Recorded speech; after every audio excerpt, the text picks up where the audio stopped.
Yeah, it's on this in order to elucidate the point that I made before as a reaction to your question. Because I think, as Pavel says, that rules generate identity. And in order to check or pacify panic and fear, you need to install rules. But there is a difference between a law and rules. And I think when you, at least your reference to Kafka is of course this complete impossibility of transgression because the law is completely empty. But that's a final stage of another paradigm, I think. So after that we went into the paradigm of normalization. And it is exactly like Foucault called it normalization. When you say normalization, it's much clearer what norms are doing. Norms are normalizing things. So it is in the repetitionness, in French I call it iterativité. So in the repetition, it is in the repetition that fear is checked and identity is produced. So and there's an interesting thing to this anxiety, which is quite Heideggerian, the way you propose it. But in the analysis of Heidegger, for Heidegger, when we put it on simple terms, you flee the confrontation with your fear. You try to fly, to flee away. So, and the fugitive, in a sense, is our normal situation, being a fugitive, because we don't want to be confronted with the basic line which Pavel was talking about. But in fugitive is an interesting connotation, because like the Bach fuga, in a sense means repetition, but in a different way. So repetition because you have a counterpoint and you can vary it in different ways. But the fuga, in repeating things, you create a memory. And then creating a memory, you create identity. Once you have a common memory, you have a common identity. So I think within this frame of mind, it is interesting to see that you need the rules in order to install identity. So that's why things are mobilized. Things are not mobilized, I think, to counter the terror, but things are mobilized in order to recreate, in the most strict sense of the word, identity. So also, festival is a way of recreating identity. So and then you take the whole issue on a different level. But that's not a level of transgression, I think. It's a level of excess. And so that's the real problem. Because as long as you have a law and transgression, there's something like a shock. But once you don't have a law any longer, there's no transgression, there's excess. But what is the immanent impetus or the dynamics of excess? Where does it stop in order to look back and recognize that you transgress something or that you have stated something? So that's the problem we have now, I think. And that was my question. Can art still do this thing? And according to you and according to Kendall, art can. And your art, for instance, is most of the things that you exhibit are exhibited in a museum, I think. Yeah? Right. Gallery, museum. Gallery, museum, okay. And the things that you are partly in a museum, but partly in public space. So there's a difference between museal exhibitions and the way that you check your audiences and public space where people just are passing by. So what is happening with people that are just passing by? These are different people, different attitudes than people that buy a ticket and get into a museum. So do you need a museum to shock? Because people are predestined, or not predestined, but pre-formatted in a sense. And can you have the same effect in public space? Because terror is something of public space. They blow up buses, trains, airplanes. Is that a question? I don't know if it's something I got away with myself, I think. Somewhere. Shall we give floor to Kendall first, as he was spoken to? I just want to answer that. I choose very specifically to work in the space of art, the museum, the gallery, the context of art, because it's a very specific, very precise context. I know the beast, I know the animal, and it's very controllable. And the people that I'm wanting to communicate with is that audience. It's the captains of industry. I've met presidents, I've met queens, I've met all those people in art galleries. Were they shocked? It's not my intention to shock people. Or you want to meet people? Okay. No, I'm saying that my work is engaging with that audience very precisely. The audience on the outside is another audience entirely, and they want, the codified languages of art, for me, don't function there. It gets lost. So it's still, oh yeah, okay. Just, to the question of shock, I think you are overrating that kind of agenda of the avant-garde. I think shock is a kind of, and that's the trouble with philosophers, isn't it? I mean, philosophers explain the world, the point is to change it, and then the philosopher who says that doesn't even notice that the real point is to change it for the better. Nor does he quite notice that it won't be the philosophers who will change the world. It's if the point is to sort of change it, it doesn't necessarily need to be by revolutionary means. Maybe by now, it's like for anything, but even at that point, it is not, it's one man's view of it, and it doesn't need to be. The world is changing. The same goes for the word art, contributes to that change. We don't really know how and where we are influential. Theoretically speaking, politically speaking, or conventionally speaking, if that is an acceptable expression, we know that there is a trade-off going on in the Western liberal society, which is what I meant when I kind of, far too briefly referred to J.F. Kennedy's aspiration to set the artist free. Now, if Kennedy says there is no greater, it's urgent to set for the society to set the artist free, the onus for freeing the artist is on the society, and so are the benefits, so that art, he said somewhere else in that speech, may nourish the roots of our culture. So both the onus and the benefit is on the society. The artist become a kind of passive component in that trade-off. And it's kind of given like a job description. The artist has to be free to follow his vision wherever it takes him. That's the job that the society gives the artist. And because of that, because the artist has to be free, a paradigm of freedom, the artist becomes the exemplary compromise. And the artist then, the existence of the free artist in the liberal society does an awful lot of good for the self-perception of that liberal society, because that is how you can check and verify and illustrate your own tolerance, benevolence, liberalism, and so on and so forth. Now, if we know about that kind of position, we kind of have to accept it, and on the one hand, it is true that the historical avant-gardes always try to kind of resist it, renegotiate it, break it, interpret it in their own kind of programmatic way. But it is equally true that that role where the existence of the artist in the society is in itself already saying something about the society. It's a part of its self-image. But you still Gives do you you an think that enormous still power. I think it's an adequate description of what avant-garde art was. But do you think that within the present situation, this conception of art is still valuable? Or still adequate? Sorry, it is valuable, of course, but is it adequate? I don't want to make that judgment. All I'm saying is that I believe that in kind of, in general, the perception, the general perception of the artist in the Western society is still the same. It is the person who is given that freedom to be free.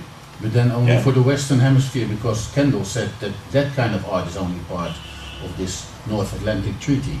Agreed, but that's where I work. You know, and what I wanted to say is that from that position, you can actually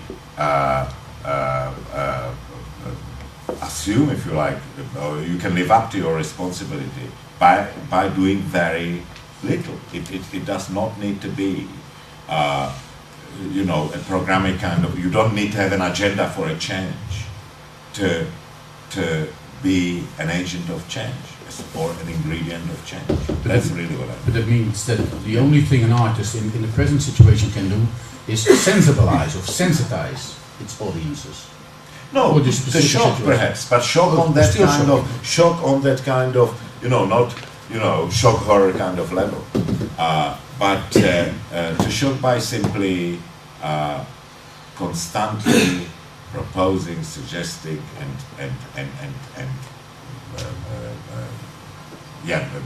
bringing in that sort of idea that things don't have to be the way they are. And I think that's a sort of, you know, and that's also about all that art can do, but it is an important function. Because if you leave it to philosophers, they will explain the world. But, I mean, I Some give it to still you, try it to would do be, it. Some still yeah, try to do it. it would be very hard to change the world if we didn't understand it first, I agree with that, you know. But that's sort of not enough, you still need, artists bring in doubt. Art actually brings in anxiety rather than shock, I think. And it brings in anxiety as a kind of necessary ingredient of any change. On its own, it's not going to change anything by itself. Like philosophy is not going to change anything by itself. But they are necessary ingredients of thinking that, you know, just keeps changing sort of things the whole time. Now our task is to remember that the point is to change it for the better, not just change it. Kendall, do you feel like reacting to this? What's the role of an artist? Those who come regularly know that this is usually the first question I pose. And last time we had a little quarrel here that somebody said that's a cheap activist question. What's the role of artists and intellectuals in times like ours? What is it that But we there's a should difference or should between not role be doing? and mission, of course. Yeah. Indeed, what I usually ask is what is it that we could possibly do vis-a-vis challenges that the world nowadays poses? I think it depends on the artist, depends on the context, you know. And as a exhibiting, practicing artist in the world, you know, we can talk and be philosophical and all of that, but you know, at the end of the day, the Basel Art Fair comes, and I think most artists are just decorating rich people's houses. You know, but if you manage to, with that decoration, plant a seed of doubt in the mind of those rich people, I think that can be very valuable. But I think that as philosophers very often, I have the problem with philosophers when they talk about art, because they talk about an imaginary. They talk about something which is not very real. Most artists are living between art fairs and biennials. And it's a completely different reality, which is very difficult to be utopian in. And I think in many ways I'm quite naive to have the position which I have, because I think it is a utopian position. I still believe in the avant-garde. I still believe that such a thing has not more than ever a necessity to exist today. But most of my contemporaries I don't respect. I mean, I think it's a lot of bullshit. Hank and Just one reaction, because it was twice that philosophy was attacked in an you need to improper way. defend. I think you have to. I need to defend myself. Why do you bring So me you don't water? get a chance. So I don't think I have a utopian idea of art. I think art is quite mediocre. So, but I think, for that matter, that philosophy is as mediocre as art is. In another sense, in other words, I think the means that art uses is on a structural level the same mean that philosophers use. So, and I'm quite radical in this thinking about the role of philosophy and art. I think that art and philosophy do not shock people, or should no longer shock people but that philosophy and art produce reality, which is far more radical than what we are talking about. Because it's not producing utopia, it's even worse, it's producing reality. And that has to do with this strange short-circuit fear that I was talking about.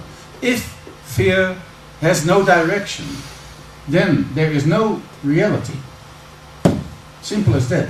So, why should we leave it to politicians to produce reality? Why shouldn't art produce reality? Not utopia, reality. Why shouldn't philosophy produce reality? Indeed. Not theories Indeed. about reality. Indeed, why shouldn't it? But the point that I'm making is, I mean, it's all blah blah blah, and it's great to hear you say that. I don't think so. Because I give you an example. If you let me finish, I think my greatest frustration, and then it goes back to something that Pavel said in his presentation, which is we have so much freedom. Artists can do absolutely anything. So why do we make such boring things? That's okay. That's not a question.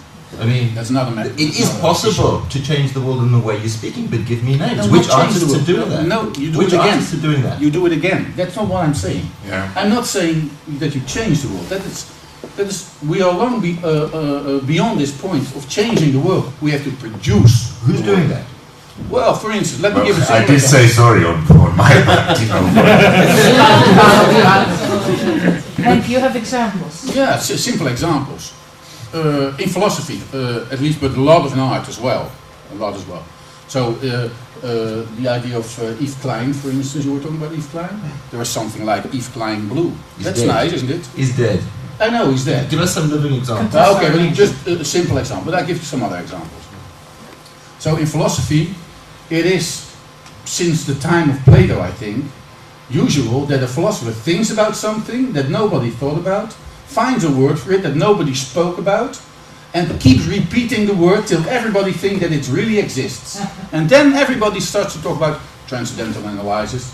Yeah, but it sounds like George Bush, he also does that. Yeah, that's true. And that's the reason why philosophers, because they are reflexive in doing it, can criticize Bush, because he believes that he is talking about reality. But the only thing he's talking about is about his idea about reality, which is even worse, does not exist, that reality. And that's how he produces it, but that's on a political level. And we should, in a way, and in that sense, art and philosophy, to me, have an alliance. We should, in a way, sensibilize people for the fact that reality does not exist, but is produced and reproduced all the time. And that no longer politics is the only domain where we are going to produce that reality. And that is the real radical, revolutionary task for art and philosophy to me. I agree. Who's doing Okay, that? but no, yeah, I think a lot of people are doing it, but are they doing it self-consciously? But you see, you said that you were a courageous man. You are not afraid of fear. Yeah? In a way, that puts you at a great disadvantage, because then not being afraid of fear probably makes you that kind of man who asks the question, who's doing that? I mean, that is not really an interesting question at all. The question is not who's doing that, but the question is what does art do? You know, the question of what art is a question for the philosopher. The question of what put all those what art does. I like the philosophers. I'll come back to it. I am on your side. I am on your side. Believe me. But there is always a little bit left to do, thankfully, after a philosopher has been, you know, and that's to see what it is that the thing you make or do does in the world. You know, that is the question for artists. For the question for is what does art do, not who's doing it. That's not really an interesting question. Art is keeping those possibilities open, and it's not for kind of one great, amazing artist to come and change the world. You know, things will change bit by bit if we keep that question open. There are a lot of impatient people here, and I think Not the it's three of us. yours.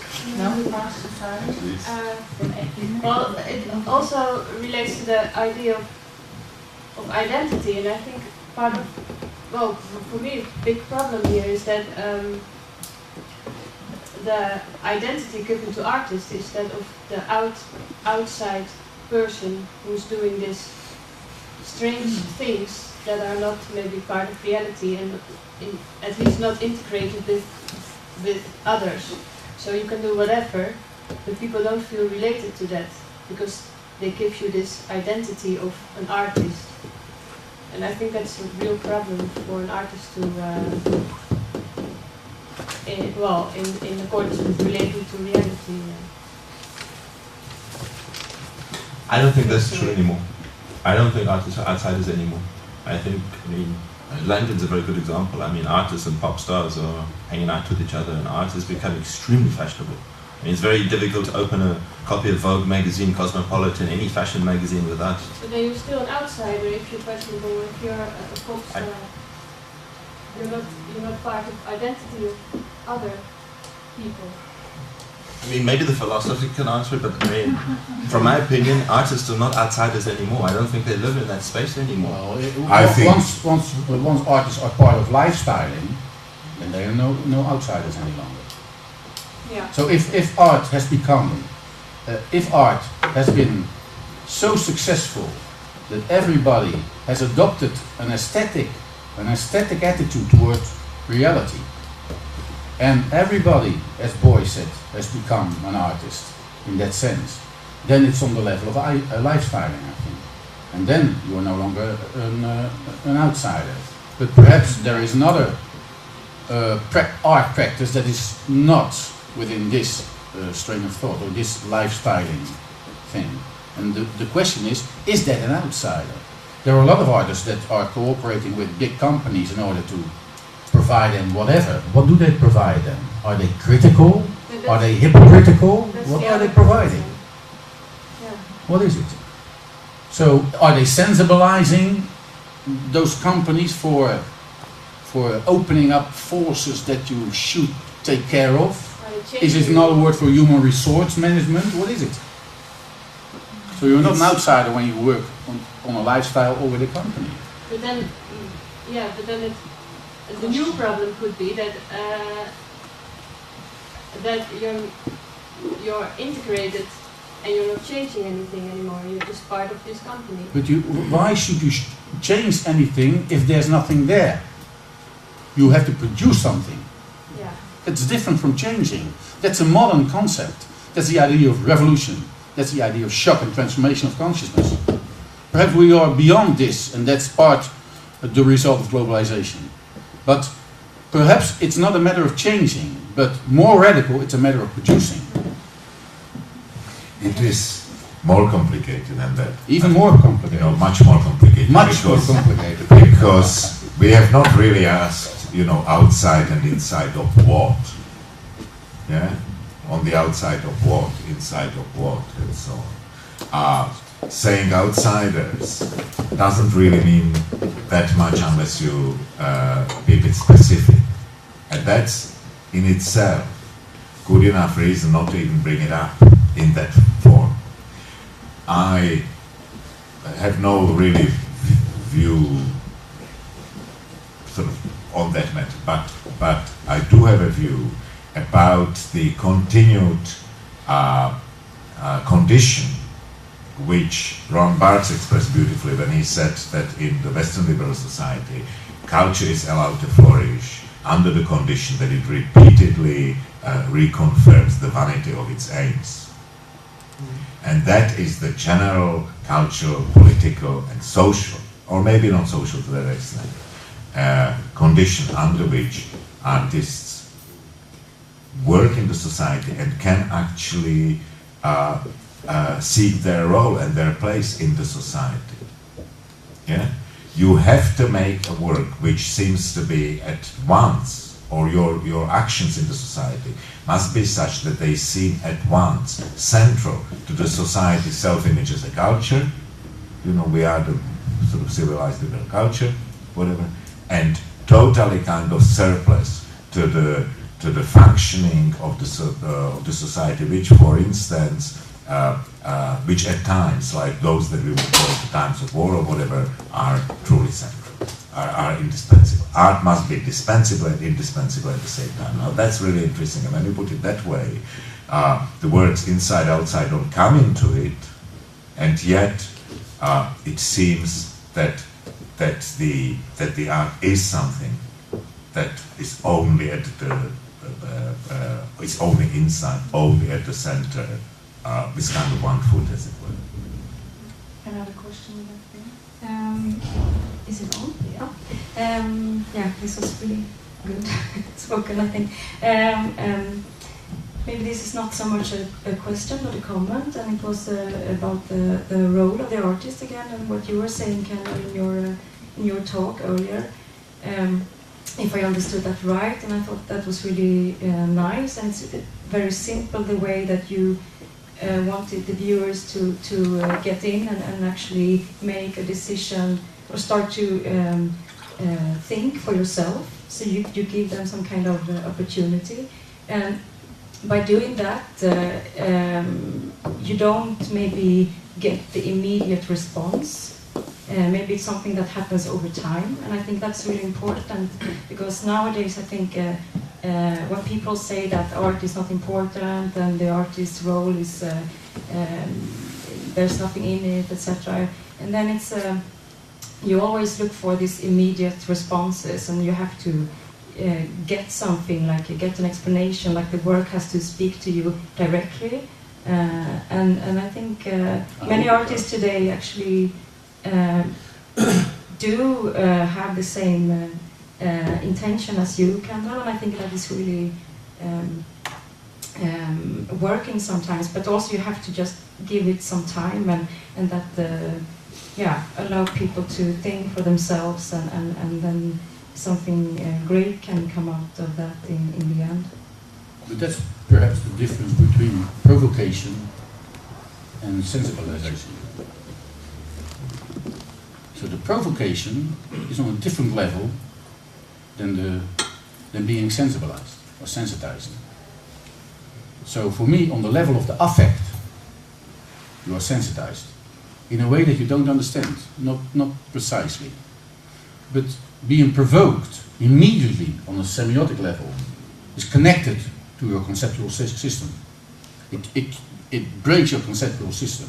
So that's why I say that perhaps we are now no longer, and it's completely in parallel with what you were saying, we are no longer on the level of shock and provocation, but on the level of sensitization, because you aim at the affect and not on the concept. Can I put it into another context, which is, I've always thought of the role between art and criminality as being very connected, and particularly between art and terrorism. And what's interesting about the question we're talking about, going back to the question of fear and terrorism, is that the whole process of the what you call it, the freedom fighter or the terrorist, and that's an interesting debate as well. But the aim and the objective is to destabilize an economy, a culture, a place, or whatever. And one can achieve that by flying an aeroplane into the World Trade Center.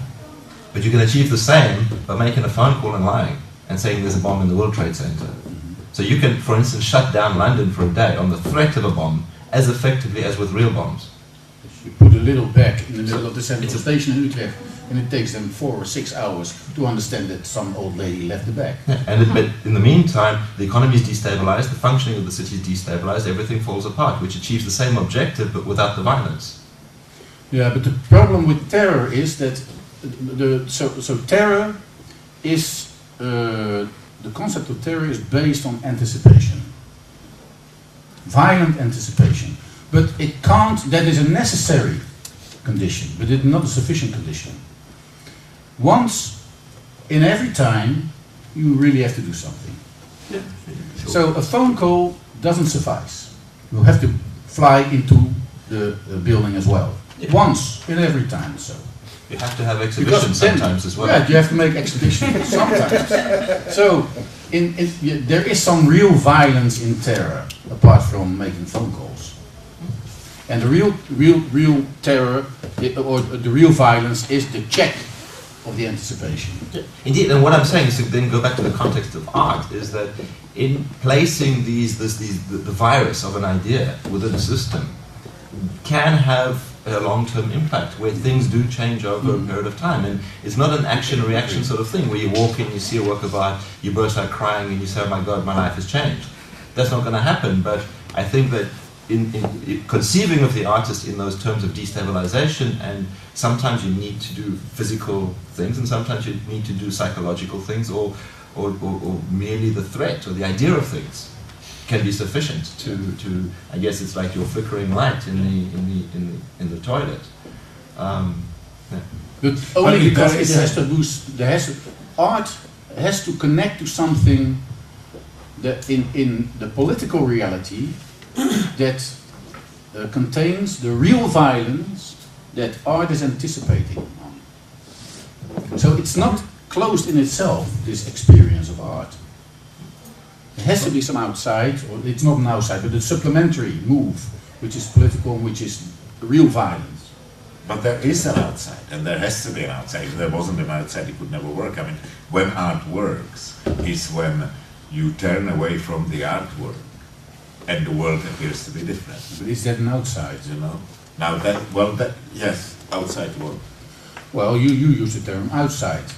So my question is that an outside? I am part of all those different domains, scenes, and I walk into a museum, but I'm still part of all those. So there's no outside. I am the one that contains all those different domains.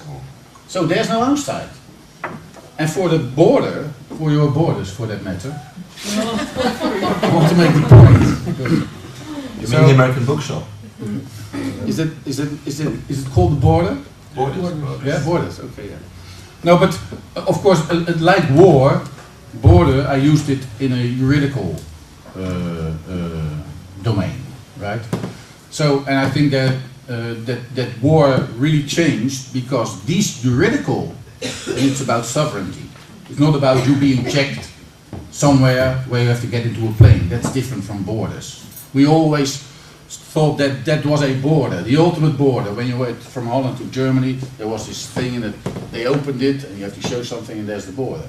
So these borders are gone, of course, but the changing is that the check that you had at that border is now in public space everywhere. That's the difference of this war.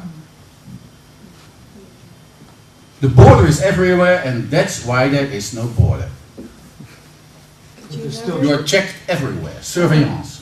Gentlemen, I've got 3 questions waiting. Kendall, do you want to react quickly? Let's take Oh, that's fine. We are speechless. I must admit, arriving in Utrecht, I've never seen so many cameras in all my life. Yeah, right. That's what I mean. Oh my God, there was like 3. There were 3 cameras for speed, and I don't know what those cameras are doing on the motorway. Waiting for you. There were like 10 or 15. Sagi. Yes, I don't really directly have a question, just a couple of thoughts of different ideas that came up here. So it might be a question or it might be an answer. Some ideas came about freedom and artists being free and having this kind of identity of being free. I think this is part of, I like to say that our society is very advanced, but I would then immediately question, shouldn't journalists be as free as artists? Which is definitely not the case, because artists can pretty much say what they want, but journalists definitely can't. I definitely would like to respond to that. Yeah, and it's going to pick up on something that Pavel said in his thing, which was, you were talking about, the 11th September, or the current state of war did not start on the 11th September, and you mentioned the Falklands, and you mentioned a number of other wars. I have a very naive theory which I'd like to say. The origin of the war was the O.J. Simpson trial. And it sounds very funny, but during the trial of O.J. Simpson, the world, and especially the United States, became the victim of this massive media machine of these journalists you speak of. And there were thousands of journalists there making news every day, and it went on for months and months and months, and they created this whole big, massive media machine. And suddenly the trial was over, and these people needed their jobs, and the network needed to continue. But fortunately Diana died, so they could then stretch that one out for a while. And then what? And it's about a hunt for news, which is journalists, you get journalists and you get journalists. And I think that the whole fear thing that we talk about is totally fake in America. Because when you go to America, it's about those same the journalists making news. So America's under attack, and one day it's Bin Laden, but the next day it's the bees, and the day after that it's Hurricane Henry, and after that it's always, you turn on the television in America and it's always under attack, and it's the weather or it's something, and they make the rain into something as equal to Bin Laden, and so I think journalists can also be extremely dangerous. Yeah, I think that they're much more involved in the process that was mentioned here, which is creating reality.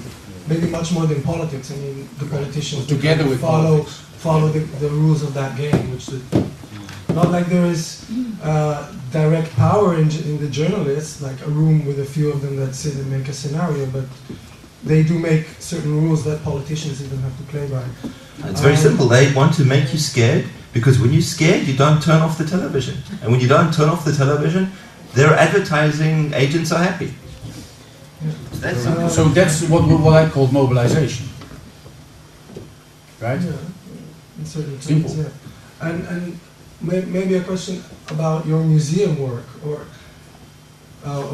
the discussion that came between public space and museum space. I often feel when exhibiting in galleries and museums that I'm talking to a convinced audience already.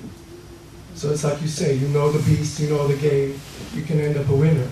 But when you go out in the public space, then you're suddenly talking to people who might not share your, let's say, social economical background, which means they would be interested in art. And that takes art into a whole new game, which I find, I don't know if it can go there into making reality or interfering in reality. And the artist as an outsider and a free outsider, that's exactly the image for being insignificant freedom. You can be free as long as you don't influence anything. Those few people that go into the art museum, indeed, are extremely reduced in number, but they are the world's most powerful, most rich, they are the people who are controlling the planet. So if you influence even minutely their concept of the world, they will make decisions which impact on the lives of millions. And that's why I stay in the art system.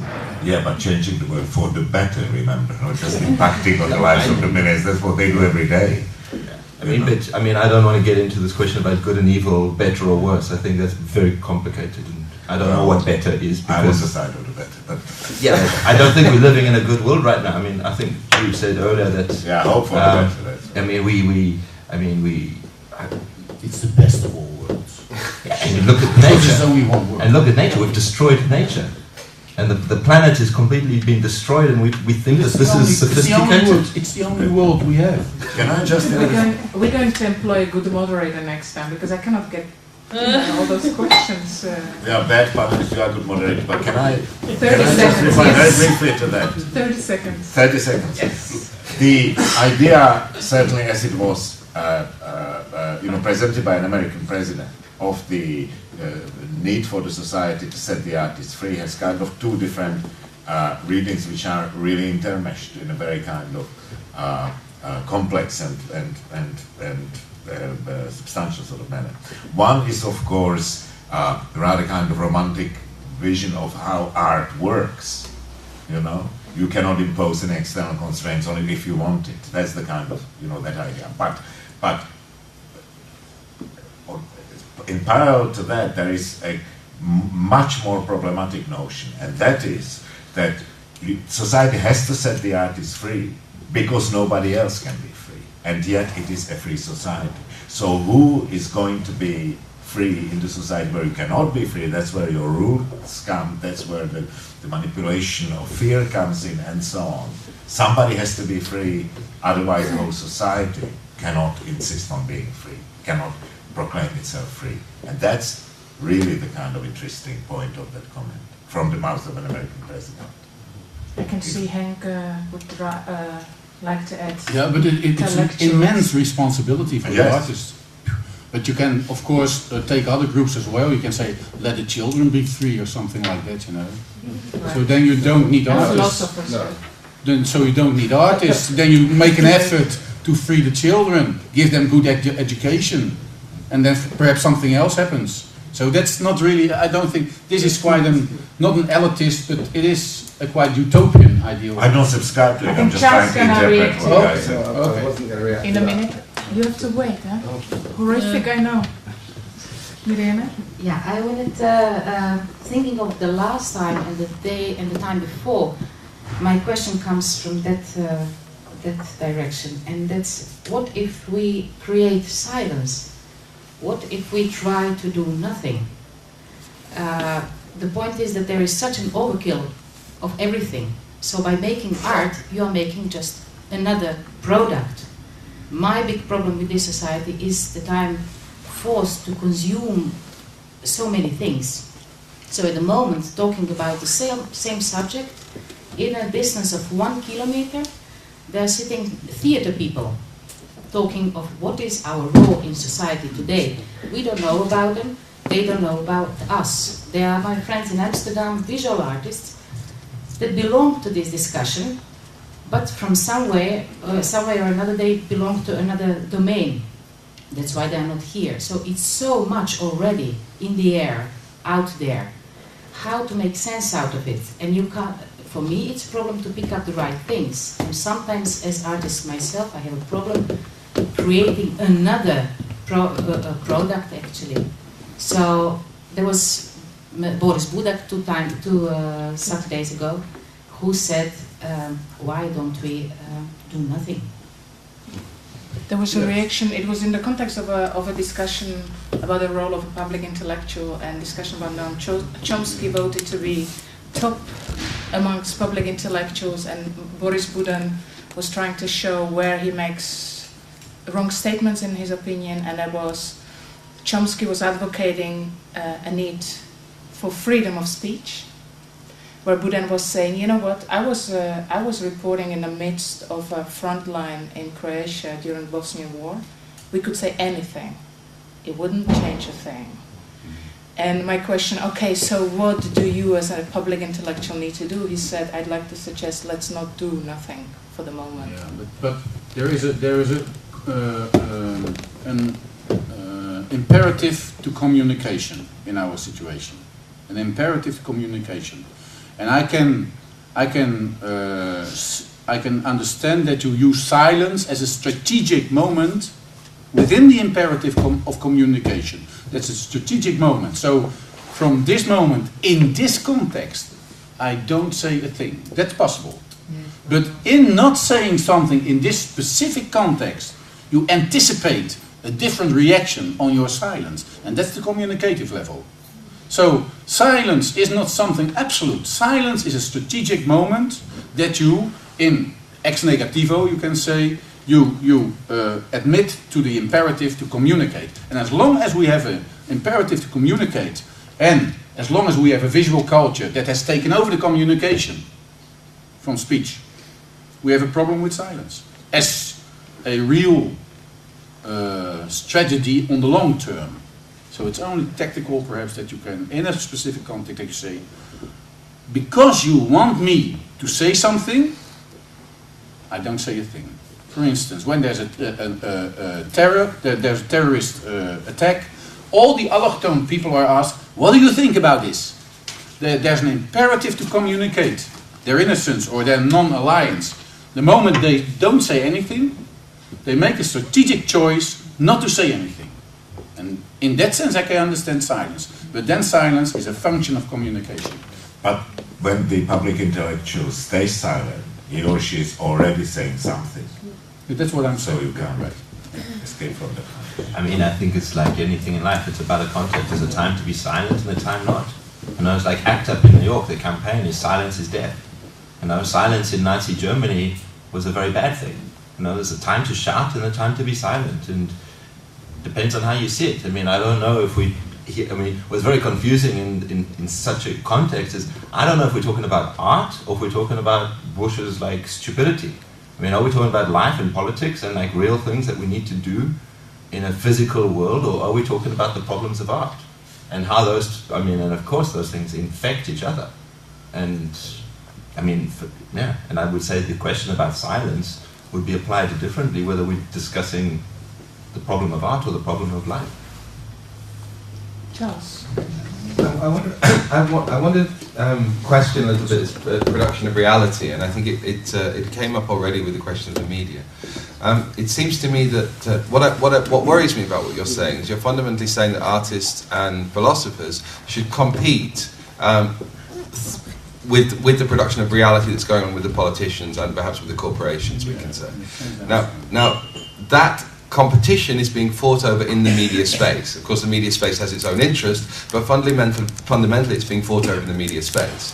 Politicians and corporations have extremely thorough strategies for occupying that media space in whatever way they do. It worries me a little if the strategies of artists, and indeed the strategies of philosophers or public intellectuals, should in a sense mimic those very strategies of occupying the media space in order to produce reality in the way that you're talking about.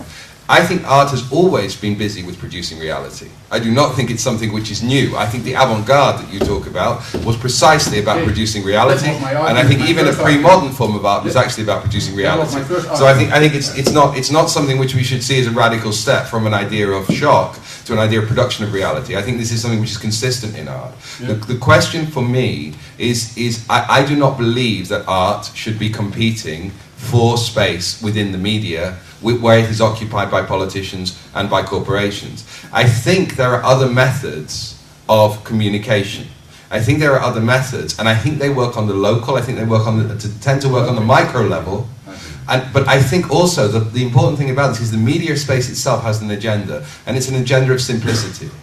It's an agenda of reducing things down to the level where the communication is simple.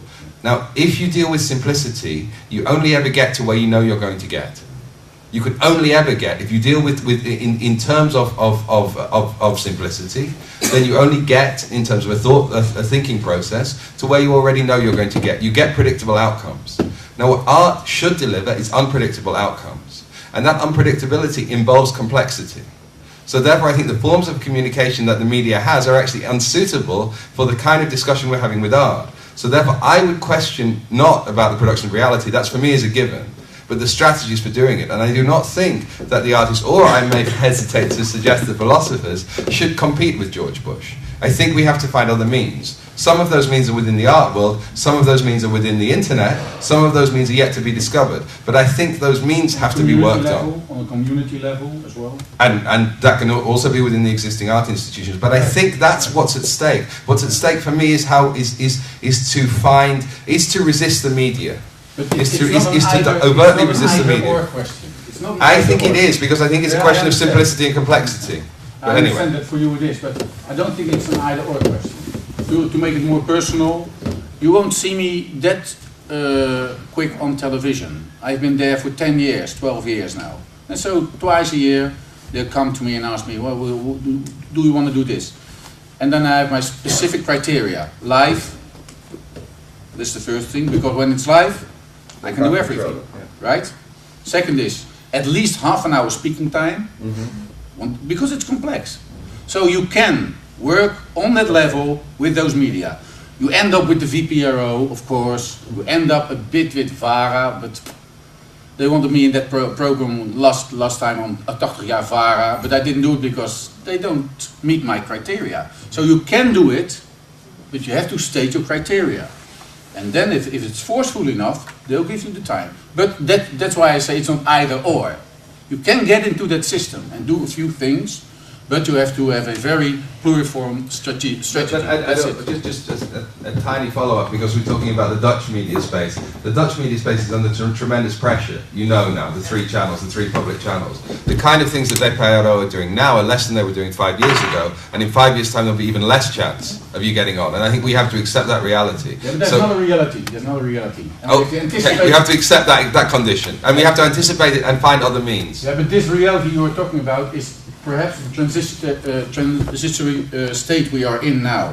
But within 5 or 6 years, there will be an integration of all interfaces. So television will be part of internet. When I'm in advice committees for documentaries, right?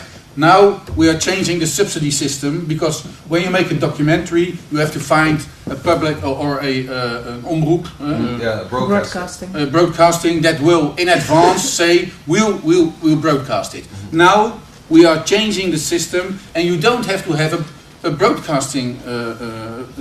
Don't have to broadcast it on television. You can broadcast it on the internet. So this will change, and once this changes, we can change the strategy as well.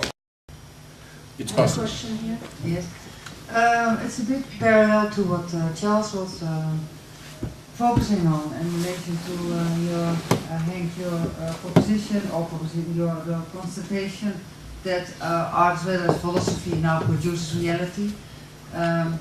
It's too complex to comment on the fact, that art always has produced reality because it's yes and no. Retrospectively, Retrospectively, it did. Retrospectively. But what I was wondering is, and again that is interesting in relation to what Charles was saying in terms of strategics and in terms of the media, because I had a question here which had to do with, okay, you talk about this production of reality on the one hand, and on the other hand you're saying, but this is not going to happen anymore on the level of confrontation or any other level, but then you mention the level of sensitivity. Sensibilization or sensitization. Yeah, and then that kind of connotation in relation to the media comes up with me, because then I think, well, there are many strategies also on those levels. There's not the institutional strategies, but these kind of strategies. So. Yeah, well, I can repeat what I said. We have to, perhaps we have to acknowledge that media is not only television and new media, but media are all those things that connect us to the world. So if you work in the media, you can take cars, they connect us to the world. Mobile phones connect us to the world. So every medium that connects us to the world is a possibility for a strategy in order to change our sensibility. And that's why I focus on this affect ontology. Because I think most of the time people are connected to the world by their affect, by their feelings, but not feeling. That's the wrong word, affects. It's not feeling, because then you're already in the psychological domain. It's the affect and working on that affective level is part of the avant-garde tradition. You shock people, you scare the hell out of them. There's danger of simplicity just there. And that's the thing that I heard Charles was suggesting. But I don't see the simplicity. I think Marcel Duchamp was the most simplistic artist in the world, and we don't stop talking about him, and we're still mystified by him. Simplicity is not a bad thing. No. It can be very accurate when it's simple. So that's not an overruling thing, simplicity. It's not simple, it's simplification that Charles meant. Yeah, that's a different thing. Yeah, okay. That's a different thing, right. Last question. Indeed, it's kind of a remark more than a question, but I don't think that it matters. You're talking about the media integration. Yes, it will be coming, but it doesn't matter what kind of data it carries. I think what matters seriously is who is filtering this, who is controlling this information, who is filtering it, and who is distributing it. So whatever the information is, you are getting into the same track by same people. So, that's why I really fully agree with Charles that we should find other strategies, but I don't know with the same operation system, is it possible or not? Because it's serving the same system, right? Well, art doesn't deal with information. When artists reduce the information, it's already gone. No, I'm not saying that it's building up this information. I'm sorry. Okay, you're recording, right? No, I'm not saying that art is producing this information. I'm saying that, if art would be using the same media in order to produce reality, then we should find out other operational systems, like maybe open source can be one of the things. But what I'm saying again, it's very important who is filtering this information from the beginning, who is owning this information and who is distributing this. Yeah. But this is an ongoing process. The point is, the issue is that there's always a check on a new information system or a new mediatic system. Always there will be a check. The hackers eventually will work for the big corporations. That's not the point, even for Saddam Hussein. It doesn't matter. But the point is that there is a transitory situation in which it opens up. It opens up. And there is a possibility. But you have to be away the right moment. Because otherwise you lose the power that the media gives you. Okay, so you have to be very alert to how people are connected, because that's my point eventually. And the biggest and the strongest connection is shaking hand with someone. That is really the best connection. No media can conquer that. No media. Right? So if you take that as the basic line, then there's no problem, I think. You can always talk to someone. I think we are getting off the track here into a kind of rather uninteresting corner, because the way I understand the idea that art should not compete for the media space with politicians and international corporations, I see it more as a question which involves, for instance, forms of attention rather than forms of technology. How do you kind of, look at art, and how do you kind of look at politics, for instance? That's one example. It involves kind of the distrust we should have of language as a kind of ready-made instrument and so on. It's not to do whether with things whether we kind of spend half an hour on television or only 15 minutes and whether it's live or edited. Kind of last word. I mean, I agree. I think that it's a silly discussion, because you can make good work in bronze sculpture and bad work in bronze sculpture. You can make good work using the media. Yeah, no, you shake your head. I think it's possible to function intelligently. I'm simply talking about the distribution mechanisms. I'm not talking about the nature of the work. And you can distribute. That's really different. Sure, yeah, but what I'm saying is that it's not the same. No, the distribution mechanisms of what you're speaking about is just another media that's open for an artist to work with and to function within, if they choose to do that. And yeah, I mean, I believe it's possible to work in that system. Media is not a neutral thing. It's not just another media. You have all these things at your disposal. Yes, there are big differences, but we have to look at those differences differently. We have to think in terms of, as I said, forms of attention, forms of, more subtle ways to do with articulation and so on, than just these kind of, either on the one hand everything is available and open, and if not today then tomorrow it will be. That's a terribly crude way of thinking, or at least talking about it. Or nor sort of in that way that which reduces the work and workings of art into information, publicity, propaganda, and so on. But we all agree that a museum and a gallery is a medium. Sure. Right. Yeah. That's the level we're talking about. So why can't the So television not about the channel be a bronze. medium? We're not talking about the bronze. We're talking about the museum as a medium.